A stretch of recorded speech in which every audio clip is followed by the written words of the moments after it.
everyone, I have Echo the Owl here, and today we're going to match beginning sounds.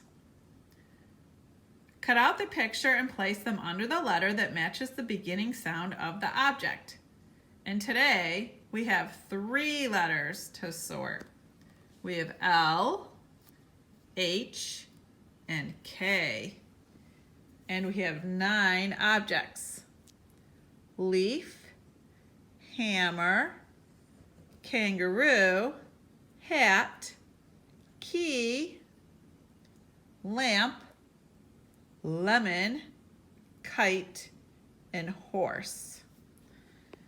So the first thing you have to do is cut out all the objects, and you just cut them on the dotted lines. And then you have to sort them. So first you just pick up an object and say its name. Say leaf, and listen to the beginning sound.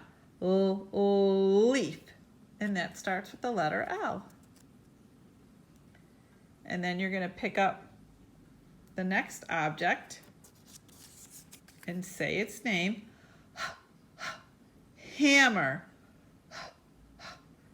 hammer, and that starts with the letter H, so we're going to glue that on right there.